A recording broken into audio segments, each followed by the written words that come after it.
Welcome back to the show. We're excited to have a very special guest with us today, Mr. Elliot Johnson, one of our welding students, and he has a very touching testimony for you guys. Mr. Johnson, it is a pleasure to have you on the show. Tell us about what's going on, because I talked with you about your testimony and you said you wanted to share it. So tell us about Elliot Johnson. I was just recently released from Dixon Correctional Institute. I was there for 15 years, approximately 15 years, for armed robbery. The reason I was there because I used crack cocaine and it led me to a life of crime. However, that's behind me now. Today, look at me. I'm an iron worker. I work for the local 623 here in Baton Rouge, and it all started because of rehabilitation. I was released February 16, 2011. 9 days later, I was hired by the local 623 now, iron. you were in Dixon Correctional Facility. You actually got welding training. Yes. While you were incarcerated? I received my training while at Washington Correctional Institute before I transferred to Dixon Correctional Institute. That was in '97. I graduated in 2001. And I've been a welding tutor ever since, off and on at Washington Correctional Institute and at Dixon Correctional Institute. And so you actually got these skills while you were incarcerated. Yes. 16 years later, you come out, and now you have, within a month, you got picked up by a local union. You got your TWIT card. Yes. Right? You're making good money. You were offered a $17 an hour job to go to Homa, which I had to turn down. You had to turn down because you're going to stay in the area. Yes. And you're going back to the Capital Area Technical College to further your welding training. In the summer semester. So you'll be coming to school and working as a welder. It's all within less than a month of coming out of being incarcerated. And that is just, and the reason why we wanted you on the show, because that's such a motivational story for people who are ex-offenders, who feel like they can't do it. Right. What is your message to them saying, well, I can't get a job, or I need to just go back to what I've been doing because things aren't looking hopeful to me? What is your advice to people out there who have that attitude? Miss Tammy, it's funny you should mention that, because while incarcerated, I was a welding tutor, literacy tutor, GED tutor. Wow.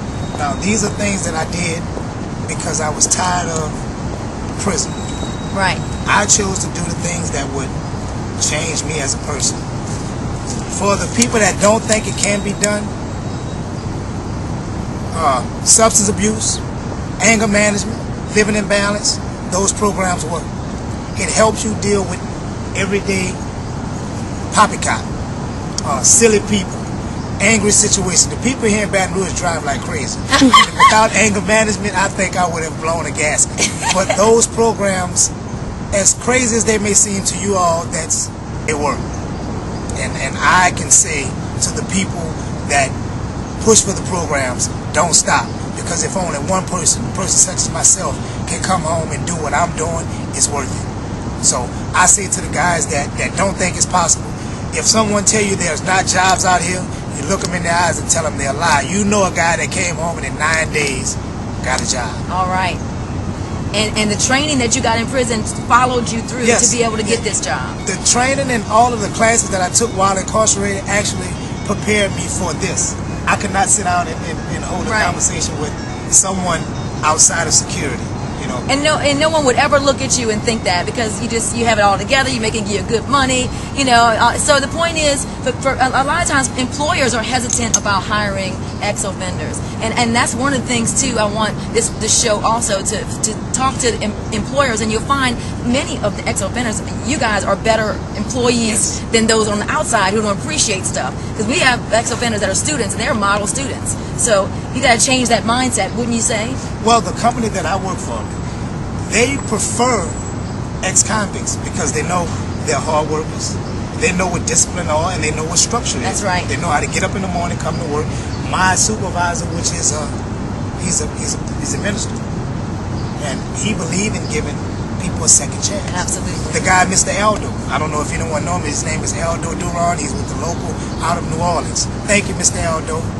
I'll make. Okay, well, and also we wanted to mention to you, Mr. Johnson just came off the job. We're sitting out here under the oaks in downtown Baton Rouge. That's why you hear all the noise in the background. We're sorry about that, but it was just too beautiful. And he got his check. My first check. First? I didn't know that was your first. Wow. Look at, now God is good. First check. God is wonderful. And so this man is a testimony to all of you out there. No matter what your circumstances, nothing can stop you if you're determined and have a positive attitude. And I talked to you earlier about saying a comment or just a encouragement to people who are substance abusers. What would a message from you to them be watching right now if they're flipping through those channels and they feel they're just hopeless? What would you say to them? Whatever comes on your heart. If you don't care about yourself, care about the people that care about you. If you don't want to do it for you, don't. But do it for the ones that care. Your mothers, your brothers, your nephews, your nieces, people that look up to you. If you need help, don't be ashamed to get help. I tell guys every day, crack addict! That's what I used to be. Proudly I can say that because I am no more. I'm a living proof that it can be done. If you need help, seek help. If you need somebody to talk to, I don't know my number, but and what if someone says, well, I was so bad off, there's no way you can help me. I'm so, maybe that was your issue, but you probably not as bad as I was. What would your message be to them? If they're saying, you don't know how bad it is for me. Call me, I'll talk to you. My number is area code 225-384-3437. All right, Mr. Johnson, I have one last question before the end of the interview. Sure. I wanted to ask you, what does it feel like? You were incarcerated for 16 years. Tell everyone, what does it feel like to be out with a job? Tell us just what that feeling is like. Well, my wife says that she don't want me to be a cream puff. I've been wanting to cry since the day I was released. There's a structure that I'm working on. I don't know if they showed it or if you I filmed it, yeah.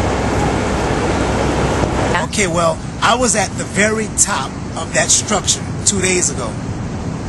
And you asked me how it feel to be home. I stood on that tube and cried like a baby. Nobody was up there. I was up there by myself, and it really felt good. And who would you accredit all this success to? When it all comes down to it, who would you accredit it to? God. God is a wonderful God. What a blessing to have you on the show. And I know you're just a role model, and I'm so glad that you shared your testimony. It took a lot of courage to share that with our people in Baton Rouge. And we look forward to seeing you doing great things, making more money than all of us, because if you're already starting where you are, there's no telling where this man will go. This is Mr. Elliot Johnson. Y'all look out for him. That's right. Thank you for being on the show, and we will see you again soon, the follow-up, okay? Yes, ma'am. All right, thank you.